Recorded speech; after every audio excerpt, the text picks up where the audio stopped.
Hello guys, మా చిట్టి తల్లిది birthday long video ఎవరెవరైతే చూడలేదో ఒకసారి ఛానల్కి వెళ్ళి చెక్ చేసి చూసి వీడియో కింద ఒక లైక్ ఇవ్వండి. మా చిట్టి తల్లి బర్త్డేకి కేక్ ఎంత కామనో వర్షం కూడా అంతే కామన్ అనమాట. మార్నింగ్ నుంచి ఒకటే కురుస్తుంది, ఎక్కడ గ్యాప్ ఇవ్వకుండా.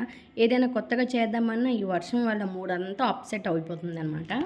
ఇంకా వర్షం వల్ల కేక్ కూడా ఎవరు ఆర్డర్ తీసుకోలేదు, కష్టంగా కొంచెం కాస్ట్ ఎక్కువ తీసుకొని ఈ కేక్ అయితే ఆర్డర్ అయితే తీసుకున్నారు. ఇంకా కేక్ లేకపోతే బర్త్డే ఎలా అవుతుంది చెప్పండి. ఇంకా కేక్ కటింగ్ అయితే స్టార్ట్ అయిపోయింది. వీధిలో కొన్ని పిల్లల్ని ఇంకా మా పిన్ని వాళ్ళు మా అమ్మ వాళ్ళతో కలిసి అయితే ఈ బర్త్డే అయితే సింపుల్గా జరుపుకున్నాము. ఇంకా బెలూన్ డెకరేషన్ అన్నీ మేమే చేసుకున్నాం అనమాట. మా తమ్ముడు హెల్ప్ ఉంటే ఏదైనా చేయొచ్చు. కేక్ కటింగ్ టైంలో మా చిట్టి తల్లి దృష్టి అంతా కేక్ పైనే ఉన్నదనమాట. ఎవరికి తినిపిస్తే ఒప్పుకోదు, మొత్తం తనకే పెట్టేయాలన్నమాట. కేక్ అయితే తినకూడదు పిల్లలు, బట్ ఆ రోజు కూడా మనం ఇవ్వకపోతే వాళ్ళు బర్త్డే టైంలో సపోర్ట్ చేయరు కదా.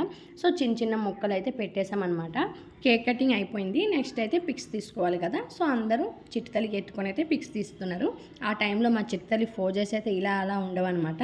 అన్నీ నేర్పించినట్టే అన్ని ఫోజులు అయితే ఇస్తుంది. అందరూ అయితే మా చిట్టితల్లికి చాక్లెట్స్ అయితే గిఫ్ట్స్గా ఇచ్చారనమాట. అవి కూడా పట్టేస్తుంది, అవి అయితే పక్కకు దాచిపెట్టాము. ఇంకా మా అమ్మమ్మ కూడా వచ్చారు. వీళ్ళైతే మా అన్నయ్య వాళ్ళ పిల్లలు.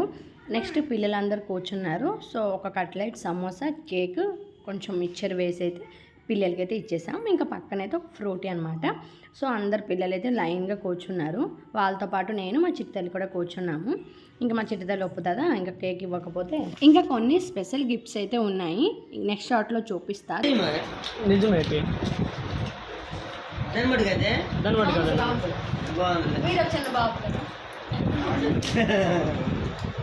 చిన్న